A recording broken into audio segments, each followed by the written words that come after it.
оқу мақсатына сай бүгінгі жақсы сабаққа қатынасып белсенділік танытады деген ойдамын. Ал араларыңызда бүгінгі сабаққа нелер еңбек ете дегендер бар ма? Неге? Мен өздерімді жалпы сыртқа және тобыма арнағым келеді. Бүгінгі сабақта барлығына белсенділіктен тақырыпты жақсы меңгереді. Жақсы, рахмет. Қансая? Бүгінгі сабақта өзімнің тобыма топтық жұмыста белсенділік танытуға келемін. Рахмет. Едіға? Бүгінгі сыныпқа сәттілік және белсенділік деймін. Бүгінгі тақырыпты толықтай меңгеріп алады деген ойдамын. Жақсы, өте жақсы. Бекзада? Сізге және сыныптастарыма сәттілік тілеймін. Жақсы, рахмет. Осылай бір жақсы көңілмен, жақсы тілекпен арнағай сабағымызды жалғастырайық. Ал бүгінгі сабағымыздың тақырыбын жазып қойғанымызда сіздер бүгін жаңа шықты тригонометрия формулалары. Ал бүгінгі біздің сабақта қол жеткізетін оқу бағдарламасына сай оқу мақсаты бұл келтіру формулаларын қорытып шығару және қолдану. Сіздер осылай бізден тригонометриялық формулалармен танысып келеміз. Жалпы тригонометриялық функциялармен танысып, тригонометриялық функциялардың мәндерімен жұмыс жасап үйрендік. Енді бүгінгі келтіру формулаларына тоқталатын боламыз. Тақырыппен жазып танысып болдық па? Келесі біздер тригонометриялық функциялардың әртүрлі шектегі камбаларымен ортақтармен жұмыс жасап білеміз. Бірінші екінші шектегі синустың косинустың тангенстің котангенстің қай шектте қандай форма беретіндігін білеміз. Одан бөлек тригонометриялық мәндерді қолданып бұрышты радиальный градусты, яғни градусты неге разрывқа айналдырып ұмыта үйренуге. Енді бүгінгі біздің үйренетініміз келтіру формулалары. Сіздерге осы келтіру формулаларын нақты қалай қолдану керек, қалай жұмыс жасау барысын сіздерге қазір түсіндіретін боламын. Оқулықты ашып, бүгінгі келтіру формулаларында сіздерге оқулықтарында берілген осындай кесте бар. Бұл кестені шығарып танысып, бірге жұмыс жасап отырсақ. Енді бұл жерде синус келтіру формуласы деген 90 градус, 180 градус, 270 градус, 360 градустарға белгілі бір альфа деген бұрышты қосу арқылы немесе азайту арқылы синусты, косинусты, тангенсті, котангенстегі мәндердің өзгеруі өзгереді. Өзгермейді деген болжаммен қазір арнағай есебімізді шығаратын боламыз. Енді мысалы синус 90 градус плюс альфа деген келтіру формуласы бойынша ол неге тең болады екен? Альфаға тең болады, яғни косинус арқылы осы келеді. Енді синус 90 градустағы ширек бойынша неше ширекте орналасты деп ойлаймын, орналасып ойлайсыздар. Синус 90 градустағы ширек бірлік шеңберде бірінші ширекте орналасады. Демек бірінші шеңбердегі бірінші ширектегі қамбасы не болады екен? Демек ол неге айналып кетеді? Әрі бүгінгі сабақ бойынша сіздерге мысал келтіргім келіп тұр.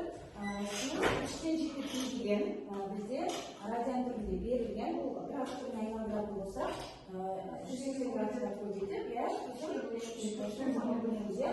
кезде бізде қанша градус шығады? 420 градус шығады екен. Ал 420 градусты бірлік шеңбер бойынша бір айналым жасады дейтін болса, оны қанша градустан алсақ болады? 360 градус неге тең?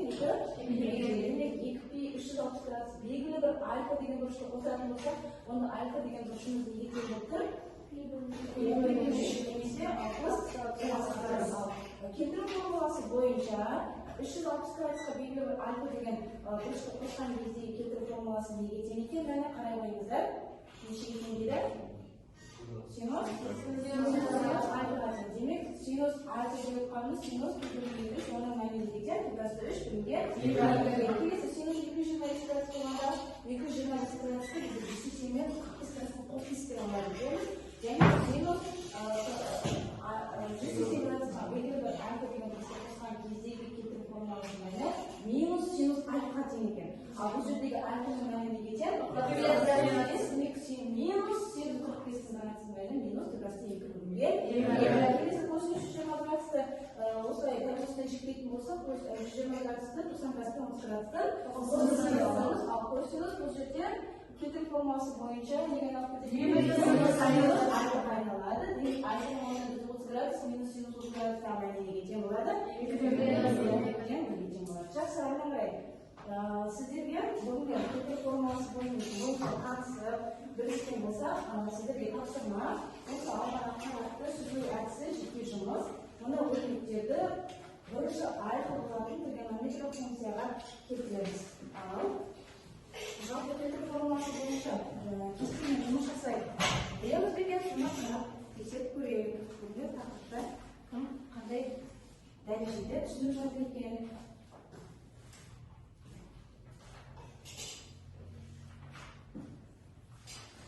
Біріншісінде тапсырып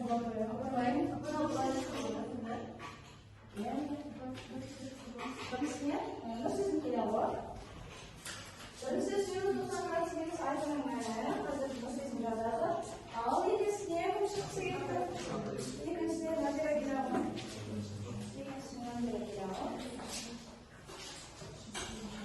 Ал арасында мен болдым, көрсеткім келеді, немесе ашық жауабын айтқым келіп тұр деген оқушы болса, болады.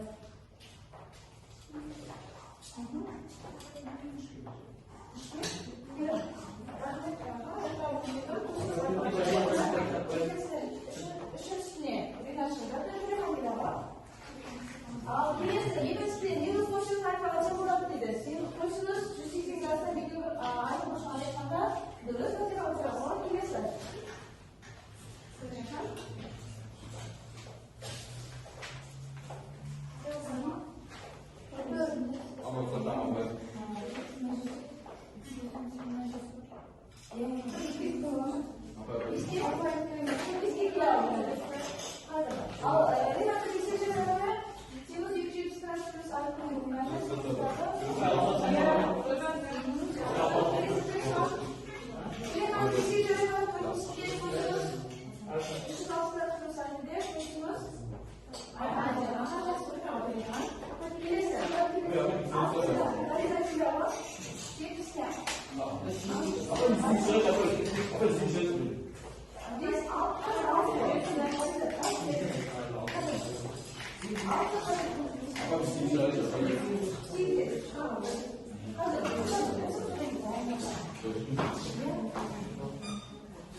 Sizin de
синус альфа шығады, ал бұл функцияда котанец альфа шығады. Біз бұл жерде тангенс альфаны синус альфаны косинус альфаға қатынасы деп алдық.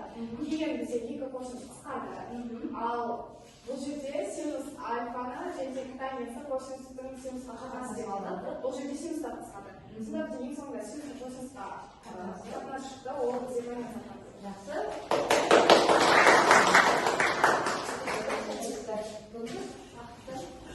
Одан кейін егер синус альфа бізде синус альфа болады, одан кейін котанец минус альфа минус котанец альфа болады, ал косинусты жеке жиырмадан альфа алған косинус альфа, ал тангенс екінші қосылған альфа ол тангенс альфаны құрайды. Одан кейін біз синус альфа сол күйінде жазып қойдық та, котанец альфаны косинус альфаны синус альфаға қатынасы деп алдық. Ал келесінде косинус альфа жазып қойып, тангенс альфаны синус альфаны косинус альфаға қатынасы деп алдық. Одан кейін синус альфаны қысқартып, косинус альфаны қысқартқанда бізде тек косинус альфаны синус альфаға қатынасы қалды. Ол бізде котанец альфа болады.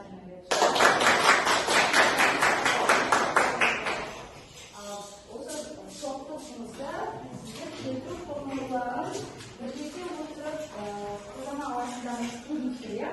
Келесі, енді тоқтық жұмысымызды аяқтасақ, енді бүгінгі сабақ бойынша маған кері байланыс бере қойсаңыздар. Енді біздер бүгінгі тақырып тригонометрия формулаларын жазамыз, иә? Бүгінгі келтіру формулаларының кім қалай түсінді, яғни кім бүгінгі сабақ бойынша нені білдің, нені үйрендің, нені білге келеді. Бегіна? Бүгінгі сабақта келтіру формулаларын қарастырдым.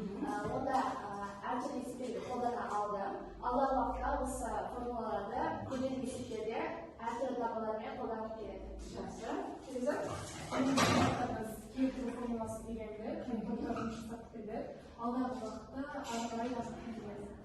Өте жақсы, өте. Бүгінгі сабақта мен күрделі есептерді келтіру формуласы арқылы шығарып үйрендім. Және алға қарай осы келтіру формуласының кестесін жасап үйрендім. Жақсы. Нұрай? Мен бүгінгі сабақта келтіру формулаларын білдім. Және де мен келтіру формулаларын қолдану арқылы есептерді шығарып үйрендім. Алдағы уақытта күрделі есептерді шығарып үйренгім келеді. Жақсы.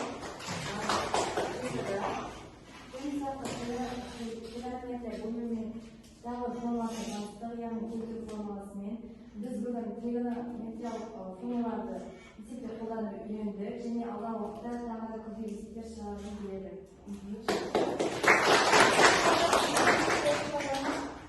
Кері байланыс жақсы болды.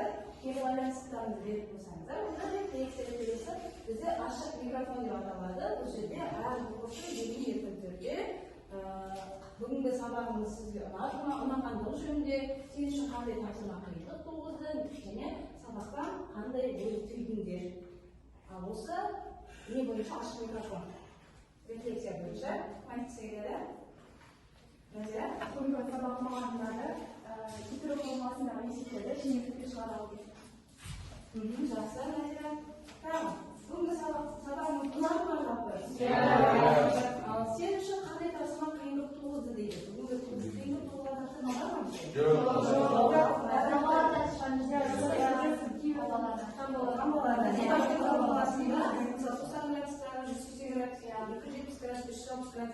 Егер альфа-бұрыштарды қосқанмен, ал айтқандағы мәндерде синуста, сосын косинуста, мәндері өзгеретіндері бар.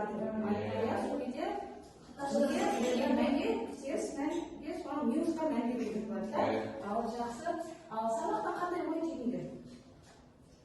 Бүгін бізде келтіру формулалары жалпы болашақта есеп шығару барысында керек болады ма?